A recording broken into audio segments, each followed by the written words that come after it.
1984 के दंगा पीड़ितों के घाव पर मरहम लगाने के उद्देश्य से एलजी ने आज 57 लोगों को तिलक विहार में रहने वाले दंगा पीड़ित परिवार के लोगों को नियुक्ति पत्र दिया है। उन्होंने कहा कि 40 साल पहले जो आपको घाव लगे उस पर मरहम तो कोई नहीं लगा सकता, लेकिन उसे परिवार को मुख्य धारा में कैसे जोड़े ये प्रयास किया जा सकता है।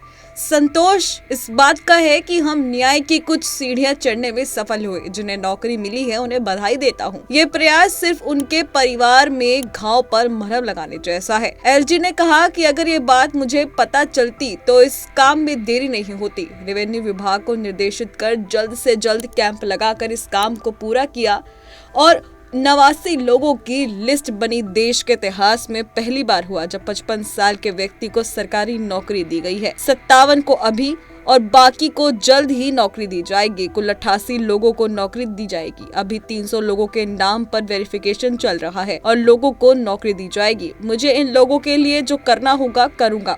साथ ही लोग ने तिलक विहार के सुविधा कॉलोनी का नाम बदलकर माता गुजरी देवी कर दिया। इस बात की भी उन्होंने घोषणा की। इस खास मौके पर दिल्ली प्रदेश भाजपा के अध्यक्ष वीरेंद्र सचदेवा के साथ साथ सांसद कमलजीत सहरावत और दिल्ली सरकार के चीफ सेक्रेटरी धर्मेंद्र कुमार और रेवेन्यू विभाग के डिविजनल कमिश्नर भी मौजूद रहे। माता गुजरी देवी कॉलोनी में रहने वाले जिन लोगों को नियुक्ति पत्र मिला उन्होंने खुशी जताई और उसका धन्यवाद दिया। माननीय एलजी साहब ने जो पिछली बार आए थे 47 लोगों को नौकरी दी थी और उससे 2 साल पहले 22 लोगों को नौकरी दी थी और आज 56 लोगों को दी गई है। तो टोटल कुल मिला के 125 लोगों को नौकरी दी गई है और बाकी जिन लोगों के केसों में छोटी छोटी प्रॉब्लमें आ रही हैं, मेरी उनसे अभी ये बात भी हुई थी चीफ सेक्रेटरी साहब से।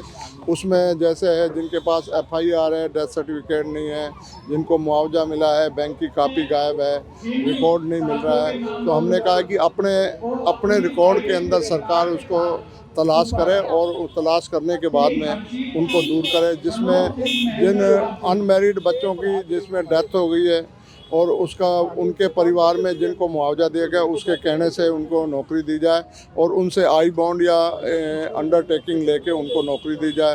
चौथा एक था कि SMC ये सभी से मांग रहे हैं। SMC बनने में हमारे को बहुत बड़ी प्रॉब्लम हो रही है, तो उसको भी हल बनाने के लिए उनके लिए कुछ उपाय हमने बताए हैं, वो कर लें। और कुछ माताएं जो थी उस टाइम ताज़ा शादी हुई थी और उनकी शादी होने के बाद में उनका कोई बच्चा भी नहीं हुआ था, तो उन्होंने अपने जीवन यापन के लिए अडॉप्ट बच्चे कुछ किए हुए हैं, तो उनको भी नौकरी दी जाए। तो उन्होंने कहा है कि हम इसको भी कंसीडर करेंगे।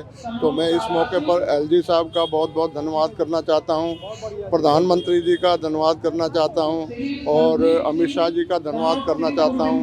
सबसे ज़्यादा मैं हमारे जो दिल्ली प्रदेश के अध्यक्ष हैं वीरेंद्र सचदेवा जी का बहुत बहुत धन्यवाद करना चाहता हूं और हमारे इस क्षेत्र के जो जुझारू नेता हैं राजीव बब्बर जी, उनका धन्यवाद करना चाहता हूं। हमारी दिल्ली कमेटी के प्रधान जी सेक्रेटरी साहब, उनका भी धन्यवाद करना चाहता हूं और सिरसा जी का भी धन्यवाद। ऑनरेबल एलजी साहब का दूसरी बार हमारे यहाँ आना हुआ और अब तक 2 किश्तों में मिलाकर 103 लोगों को नौकरी दी गई है।